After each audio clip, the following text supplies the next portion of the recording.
మార్కెట్లో ఏ కోర్స్ చేసినా రెండేళ్ల ముచ్చటే. కానీ ఏఐ అండ్ డేటా సైన్స్ నేర్చుకుంటే రాబోయే 10 ఏళ్ల వరకు మీ కెరియర్ కి తిరుగుండదు. అది ఒక్క ఇన్నోమాటిక్స్ తోనే సాధ్యం.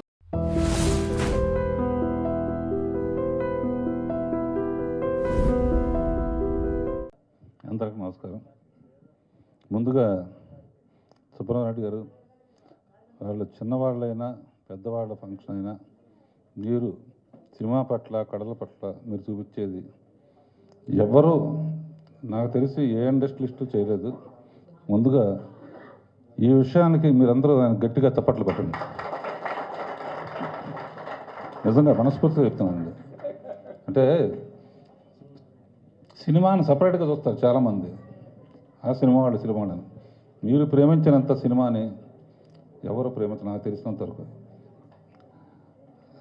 ఆ తర్వాత ఇందాక ఏవి చూసిన తర్వాత వినాయకరావు గురించి చెప్పవసరం లేదు. ఏవి చూసిన తర్వాత చిరంజీవి గారి నుంచి చెప్పవసరం, అంత బాగా చేశారు. Vinayaka Rao hats off. ఎంతమంది జర్నీతో నేను ఇప్పుడే ఫస్ట్ టైం చూశాను. ఎంతమందితో ఫాలో అయ్యామని.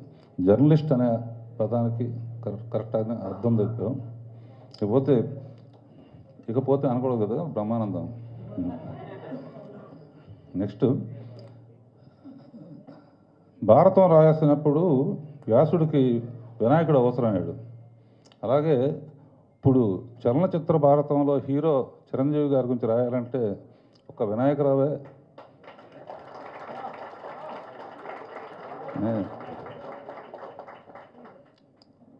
ఒకే విషయం చెప్తాను చిరంజీవి గారి గురించి. ఎందుకంటే మా కుటుంబం, చిరంజీవి గారి కుటుంబం, అరవింద్ గారి కుటుంబం ఎంతో, ఏ ఫంక్షన్ వచ్చినా ఏదో వచ్చినా పిల్లల కాడి నుంచి అందరూ అంకుల్ ప్రేమతో పిలుస్తూ నన్ను వాళ్ళ కుటుంబంలో భాగంగా చేసినందుకు చిరంజీవి గారికి శుభాకాంక్షలు.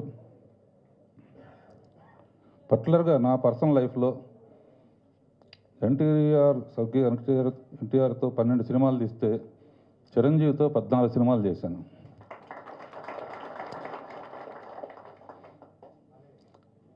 ఒక వ్యక్తి గురించి రాయాలంటే మ్యాటర్ ఉండాలి. మ్యాటర్ లేకుండా రాస్తే ఏదో పేజీలు నింపటం అవుతుంది. బట్ ఒక్క పుస్తకంలో అంత మ్యాటర్ ఎలా నింపాడని తప్పకుండా చదివి తీరాలి. 3-4 పుస్తకాలు రాస్తే కానీ చిరంజీవి గురించి మాట్లాడటానికి కానీ రాయటానికి కానీ ఉండదు. నా పర్సనల్ లైఫ్లో సినిమా ఫీల్డ్లో అందరికీ తెలుసు, ఏ హీరోకైనా దర్శకుడికైనా అప్ అండ్ డౌన్స్ ఉంటాయి.